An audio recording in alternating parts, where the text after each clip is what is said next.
Next question 191, इसमें कहा है फर्स्ट वेक्टर ये है, सेकंड वेक्टर ये है और पी क्यू की वैल्यू जो है पॉजिटिव और पी क्यू अदिश है, मतलब स्केलर क्वांटिटी है। वीडियो पसंद आए तो लाइक शेयर ज़रूर कर देना। तब दोनों सदिश की लंबाई का मतलब ये जो इसका मैग्नीट्यूड होता है, तो इसका मैग्नीट्यूड जो है वो बराबर है, मतलब इसका और इसका मैग्नीट्यूड बराबर कहा है उसने।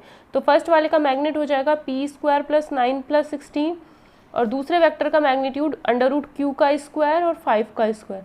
तो यहाँ से देखते हैं p square plus 25 equal to q plus 25 आएगा, तो 25 से 25 cancel, p square equal to q आएगा। और उसने कंडीशन दी है कि पी की वैल्यू भी ग्रेटर देन 0 है, क्यू की वैल्यू भी ग्रेटर देन 0 है। तो सभी मान के लिए तो हो नहीं सकता क्योंकि सिर्फ पॉजिटिव वैल्यूज ही लेनी है। सीमित मान यहाँ पे नहीं आ रहा क्योंकि क्यू की वैल्यू जैसे ही हम 0 रखेंगे, जैसे ही हम p की वैल्यू 0 रखेंगे q की वैल्यू भी 0 मिलेगी, p की वैल्यू 1 रखेंगे q की वैल्यू भी 1 मिलेगी, p की वैल्यू 2 रखेंगे q की वैल्यू भी p की वैल्यू 2 रखेंगे तो q की वैल्यू 4, p की वैल्यू 3 रखेंगे q की वैल्यू 9। इस तरीके से हमें वैल्यूज मिलती रहेंगी। तो इस तरीके से हम कह सकते हैं कि अनंत मान हमें यहाँ पर मिलेंगे, इनफाइनाइट वैल्यूज यहाँ पर हमें मिलेंगी। 192 क्वेश्चन में कहा है ओ ए वेक्टर है, ओ बी वेक्टर है, ओ सी वेक्टर क्या होगा, ए ओ बी को समद्विभाजित करता है जो कि। तो इसने कहा है ये है हमारा ओ ए वेक्टर, ये है हमारा ओ बी वेक्टर, तो ये जो है ओ सी वेक्टर है और इस एंगल को, इस पूरे एंगल को ए ओ बी को 2 इक्वल पार्ट्स में डिवाइड कर रहा है। तो ओ सी वेक्टर हमें बताना है क्या होगा। ठीक है, तो ओ ए वेक्टर पता है, ओ बी वेक्टर पता है, तो ओ ए वेक्टर अगर पता है तो ये पॉइंट्स क्या हो जाएंगे 1 3 -2। ओ बी वेक्टर पता है तो बी पॉइंट हो जाएगा 3 1 -2। तो क्या करना है, बस a प्लस बी बाई 2 कर देना, इसको और इसको ऐड करना, 4/2 2, 3 + 1/2 2 आएगा, -2/2 करोगे तो -2 आएगा। तो ये हमारे पास आया। तो इस तरीके से जो हमारे पास इससे वेक्टर बनाओगे तो ये आएगा,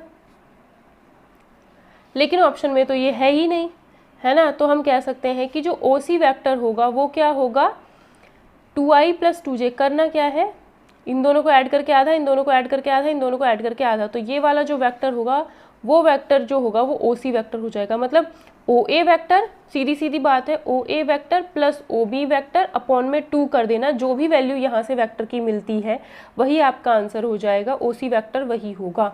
तो इन तीनों में से ए बी सी में से तो कोई ऑप्शन है नहीं, तो डी ऑप्शन इसका करेक्ट आंसर हो जाएगा। नेक्स्ट क्वेश्चन कहा है 193 में हमें कहा गया है कि ए बी के बीच का कोण π/6 है, तो 2a 3b के बीच का कोण क्या होगा। तो हमें क्या करना है, 2a और 3b के बीच का कोण बताना है। तो क्या करते हैं, अगर 2a और 3b के बीच का कोण cos थीटा है तो क्या करेंगे, क्या होगा 2a डॉट 3b, दोनों वेक्टर का डॉट प्रोडक्ट अपॉन में क्या आएगा, magnitude of 2a vector magnitude of 3b vector. तो ये आ जाएगा 2 3 जा 6, नंबर की तो नंबर से multiply a dot b upon ये 2 का मैग्नीट्यूड 2 ही आएगा, 3 का मैग्नीट्यूड 3 ही आएगा, magnitude of A magnitude of b. ठीक है, और ये चीज़ क्या है, ये तो हमारा 6/6 तो कैंसिल हो जाएगा, a dot b upon magnitude of A magnitude of b. ये चीज़ जो है ए और बी के बीच में अगर अल्फा एंगल बनता है, ए वेक्टर और बी वेक्टर के बीच में अगर अल्फा एंगल बन रहा है तो कॉस अल्फा इक्वल टू होता a dot b upon magnitude of A magnitude of b होता। और उसने कहा है ए और बी के बीच में बनने वाला कोण π/6 यानी 30 है, तो यानी अल्फा की वैल्यू उसने 30 दी है, तो इसकी जगह पे हम cos 30 रख देंगे। cos 30 की वैल्यू होती है √3/2, तो इसकी जगह पे अब क्या रख देंगे √3/2, तो यहाँ पर हम रखेंगे √3/2, तो √3/2 यहाँ रखेंगे तो यहाँ पे क्या आ जाता है cos थीटा। तो थीटा क्या हो जाएगा, √3/2 कब आता है, जब cos 30 होता है, यानी आंसर क्या आएगा π/6 या फिर 30 ही आंसर आएगा। तो π/6 यानी सी ऑप्शन ही इसका आंसर हो जाएगा। ठीक है, क्वेश्चन देखते हैं। इसने कहा है a क्रॉस b, देखो a cross b is equals to b cross c is not equal to 0। इसका मतलब है कि a क्रॉस b और b क्रॉस c जो है वो बराबर तो हैं, लेकिन ना तो a क्रॉस b 0 है ना b क्रॉस c 0 है। इस चीज़ का मतलब क्या है, दोनों आपस में तो बराबर है, ये भी 0 नहीं है, ये भी 0 नहीं है। ठीक है, तो जब दोनों आपस में बराबर है तो हम इसे ऐसे लिख सकते हैं। फिर हमने क्या किया, a cross b minus B cross c equal to 0 लिख सकते हैं। अब इसको हम a क्रॉस b ऐसे ही रहने दिया, माइनस बी क्रॉस सी को लिखा c क्रॉस b को माइनस बी क्रॉस सी लिख सकते हैं 0। यहाँ से a plus C cross b बाद में है, क्रॉस b बाद में है, तो इसे बाद में लिख दो और a प्लस सी ऐसे करके लिख सकते हैं भाई। b cross a b cross c वही चीज़ है, b cross a sorry a cross b, a cross c, cross b बाद में लिखा है तो बाद में ही लिखा जाता है, तो जब ये बाद में था तो हमने इसको बाद में लिखा है, ए यहाँ बचेगा, सी यहाँ बचेगा, इक्वल टू 0। तो हम कह सकते हैं अगर ऐसा है और 0 आ रहा है तो 0 तब आएगा जब ए प्लस सी की वैल्यू वेक्टर बी ही हो। जब ए प्लस सी जो हो वो वेक्टर बी ही होगा, तभी तो क्रॉस प्रोडक्ट 0 आता है, जब दोनों वेक्टर सेम होते हैं। तो b की वैल्यू a प्लस सी ही होगी, तो a प्लस सी की जगह b रख दिया। अब इसमें किसी नंबर से मल्टीप्लाई कर दो k से, क्योंकि वो k के बारे में पूछ रहा है ना। तो a प्लस सी को हमने क्या मान लिया, k इंटू बी। तो b क्रॉस बी, तो k तो कोई नंबर है, वो तो बाहर आ जाना है, तो b क्रॉस बी ही तो होना है। तो a प्लस सी की वैल्यू क्या होगी, के बी। तो a प्लस सी की जो वैल्यू होगी हम के बी मानेंगे, तब जाकर के क्रॉस प्रोडक्ट 0 आ रहा होगा। नेक्स्ट क्वेश्चन में कहा है magnitude of A magnitude of b equal to 1 है, तो ए क्रॉस बी का मैग्नीट्यूड 1 है। ठीक है, अगर magnitude of A magnitude of b 1 है तो इस चीज़ को सॉल्व करते हैं। तो ये रहा, ये ए क्रॉस बी का मतलब magnitude of A magnitude of b sine theta, और बाहर मैग्नीट्यूड है तो मैग्नीट्यूड लगा दिया इक्वल टू 1। अब magnitude of A magnitude of B, इन दोनों की वैल्यू 1 है, तो 1 इंटू 1 1 हो गया, साइन थीटा का मैग्नीट्यूड इक्वल टू 1, या फिर साइन थीटा का मैग्नीट्यूड साइन थीटा ही आएगा इक्वल टू 1। तो ऐसा कब होता है, जब थीटा 90 होता है। थीटा 90 आ रहा है, इसका मतलब ए क्रॉस बी जैसे हमने सॉल्व किया तो थीटा की वैल्यू 90 आया है, इसका मतलब ए और बी परपेंडिकुलर है, तो a is perpendicular to b है, तो ए ही ऑप्शन इसका करेक्ट आंसर हो जाएगा। A vector perpendicular to both the vectors a and b, अगर ए वेक्टर है बी वेक्टर है तो इन दोनों के perpendicular vector a cross b होता है, तो वही यहाँ पर हमें फाइंड करना है। तो आई जे के, ए वेक्टर के लिए कौन है 4 -1 3, बी वेक्टर के लिए क्या है 3 1 -1, बस ये हमें सॉल्व करना है।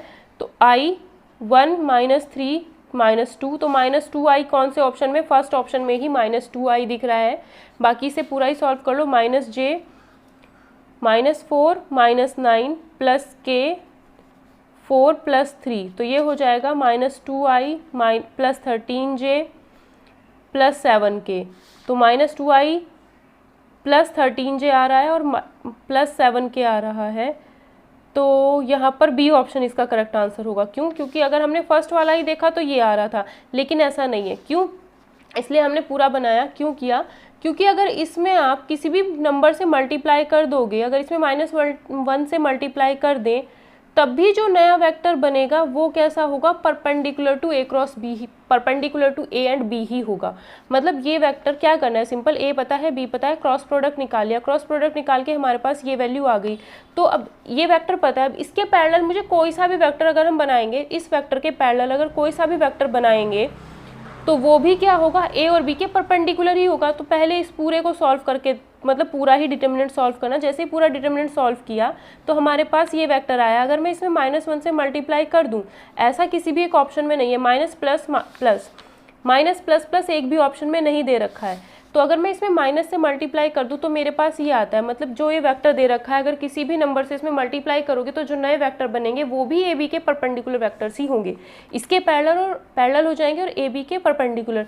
तो अब माइनस से मल्टीप्लाई कर दिया तो अब दिख गया कि 2i - 13j - 7k, तो बी ऑप्शन है। ठीक है, तो मतलब जैसे ही आप बनाओगे उसके बाद ऑप्शन में से देख लेना कौन सा ऑप्शन, अगर कोई भी ऑप्शन मैच नहीं कर रहा है तो किसी भी नंबर से मल्टीप्लाई करके देख लेना, माइनस से प्लस से या जो भी है, किसी भी नंबर से मल्टीप्लाई करके अगर बनता है तो उस चीज़ को चेक करके देख लेना, तो वहाँ से हमें आंसर यहाँ पर बी मिल जाएगा। नेक्स्ट क्वेश्चन में कहा है कि एक वेक्टर ये है, दूसरा ये है, तीसरा ये, एक्स की वैल्यू 0 से बड़ी लिखनी है। तो एक्स की कौन सी वैल्यू है जिसके लिए इन तीनों वेक्टर से बनने वाला जो भी पैरेललोपाइप्ड होगा उसका जो वॉल्यूम होगा वो मिनिमम होगा। ठीक है, तो 3 वेक्टर से बनने वाले पैरेललोपाइप्ड का अगर हम वॉल्यूम निकालते हैं तो क्या हो जाता है, वही डिटर्मिनेंट फाइंड करनी है, 1x1, फिर इसमें i वाला पार्ट नहीं है तो i वाला पार्ट 0 1x, इसमें k वाला पार्ट नहीं है तो x1 0, इसको रखेंगे 0 के बराबर, तो ये हो जाएगा 1 0 -x -x 0 -x² plus 1 0 -x equal to 0। तो ये आता है -x और -x -2x plus x³ equal to 0। तो यहाँ से हमें मिल जाता है x³ -2x equal to 0, x common लिया तो x² - 2 इक्वल टू 0, एक्स की वैल्यू 0 नहीं हो सकती है क्योंकि उसने खुद कहा है एक्स की वैल्यू 0 से बड़ी लेनी है, तो 0 तो ले ही नहीं सकते। इसको 0 रखोगे तो एक्स स्क्वायर इक्वल टू 2 आएगा, एक्स की वैल्यू क्या आ जाएगी √2 प्लस माइनस √2 आएगा, लेकिन एक्स की वैल्यू 0 से बड़ी रखनी है तो पॉजिटिव वैल्यू ही लेंगे, तो आंसर हो जाएगा +√2। तो ऑप्शन नंबर डी इसका आंसर हो जाएगा। नेक्स्ट क्वेश्चन में हमें कहा है अल्फा वेक्टर है, गामा वेक्टर है, दोनों एक दूसरे के परपेंडिकुलर है। अल्फा और गामा दोनों एक दूसरे के परपेंडिकुलर एक बीटा वेक्टर है, ठीक है। तो ये वाली वैल्यू बतानी है एंड दिस वाली वैल्यू क्या होंगी, इनके बारे में बताने की। ये एक वेक्टर आएगा, ये एक वेक्टर आएगा, ये दोनों क्या होंगे वो हमें बताना है। परपेंडिकुलर है, पैरेलल है, नॉन कोप्लेनर है, नल वेक्टर है, क्या होंगे, ठीक है। तो पहले हम ये चीज़ सॉल्व करते हैं। Alpha cross beta cross gamma, तो ये होता है अल्फा डॉट गामा, दूर वाले के साथ डॉट प्रोडक्ट, बाहर इंटू बीटा से माइनस अल्फा डॉट बीटा और फिर दूर वाले से मल्टीप्लाई, ठीक है।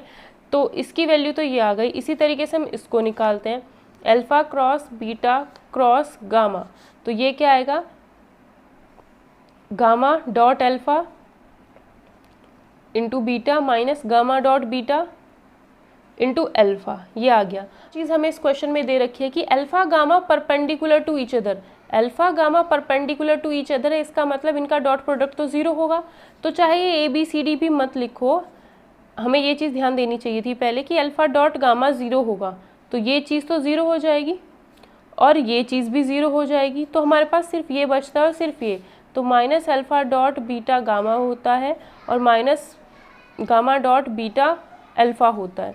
तो इन दो ये वेक्टर अब हमारे पास आए, मतलब इसकी जो वैल्यू आएगी वो ये आ रही है, इसकी जो वैल्यू आ रही है वो ये आ रही है, ठीक है। तो इनके बारे में बताना है। अल्फा डॉट बीटा कोई नंबर ही आएगा तो A मान लिया उसको, ये चीज़ नहीं मानना, ठीक है। इसको हमने B मान लिया तो -B अल्फा। अब ये वेक्टर और ये वेक्टर क्या होंगे भाई, हमें क्या पता था अल्फा और गामा जो है परपेंडिकुलर है, ठीक है।